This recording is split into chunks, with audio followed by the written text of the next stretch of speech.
Hiya Dave, lovely to work with you on the range as always. Just a quick recap on the key points that we covered during your most recent session. We take a little look at you at the start of the session, and first of all let's look at the hand path. Last time you came, the hands weren't tracing the lower line for long enough.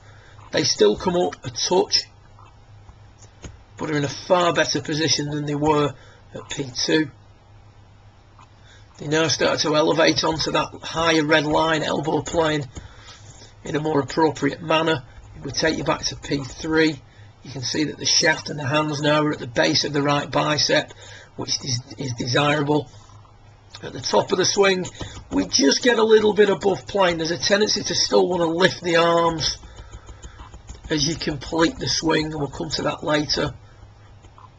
And then from there, because we're slightly above plane, it's a battle to keep this club inside in order to hit a draw. And you do this really well, you hit a lot of good shots out on the range. That's something you've always had the ability to do.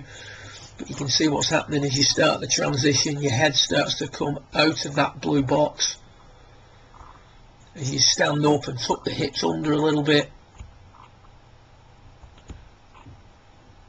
Head comes off the wall as a mechanism to get the arms and the club back on the inside. If you were to flex forward in the appropriate manner, as we see here with Mike Bennett, the hands are staying on the lower red line for longer. They're not getting as far above the upper red line, which makes it easy to keep them down and in during the downswing. You can see there how Mike flexes forward with the upper body at the start, whilst keeping the arms and the club in. Head doesn't come up and out of that box. Whereas with yourself, head comes away from the wall because the arms have got a little bit too steep. Head comes away from the wall in an attempt to get the arms back in. Pretty good position at P6, if not a little bit shut off, but again, it's going to work. It just needs to be a little bit lower maintenance. You can see there as well, the higher exit as opposed to the lower on-plane exit that we see there with Mike. So first thing we need to try and do is look at why all these things are happening. Well, the first thing we talked about the other day, I mean, we give you this awareness of staying on the wall during the downswing, which we'll come to later. The first thing really was getting the hands in more, and the way we were going to do that was to get the left shoulder to work down. Remember what we should be doing? We should be turning the shoulders on a tilted angle to the forward bend that we have at address, at 90 degrees to the forward bend that we had at address. You can see there that that left shoulder doesn't work down enough during the backswing. P1 to P2, the left shoulder doesn't work down enough. That can be seen by the fact that it isn't at 90 degrees to your inclination to the ground. If we take a little look at Mike here at P2,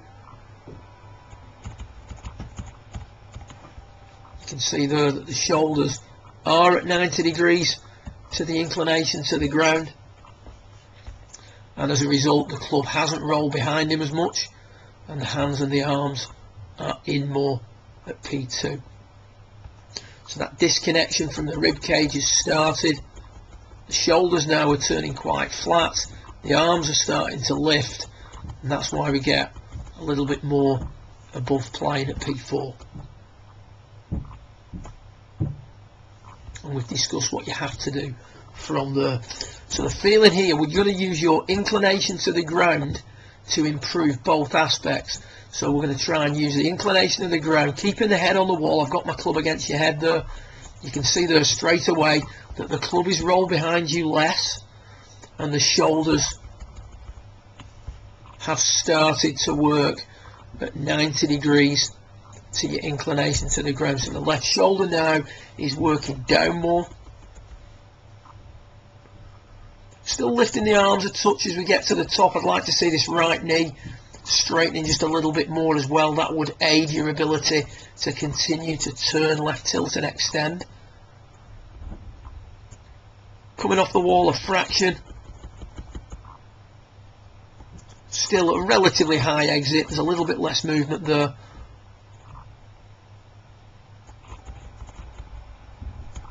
But still high in the exit. So this was you working in the range, and from what I can remember, this is one of your better swings of the day. The left shoulder works down nicely. You could have worked it down more than that, but you stay in your inclination to the ground at the top of the backswing, and as you start down, you just see yourself drifting off there again. But the exit on that one was a lot lower, so even though you did come off the wall, you didn't come off the wall to the same degree.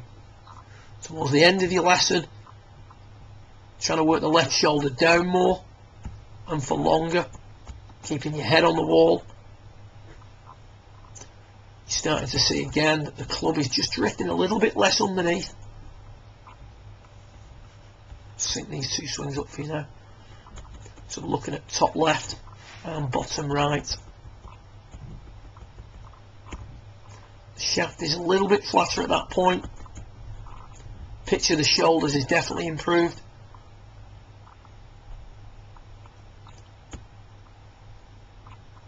See you drift off the wall there. And the exit is a fraction lower,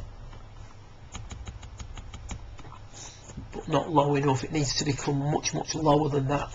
So concentrate on working the left shoulder down for longer and maintaining your inclination to the ground. Remember what we said, if a player turns left tilts and extends at the correct rate on the way back, slides the hips or turns right bends or bends to the right and extends on the way through, the inclination will stay consistent. So consequently, if the inclination is consistent, the player must be doing all the tilts and the turns and the extensions at the correct rate. So you're going to use your inclination to the ground and your ability to keep your head on the wall to improve the other aspects of your swing. Good luck with it, and I look forward to working with you again in a week or so's time.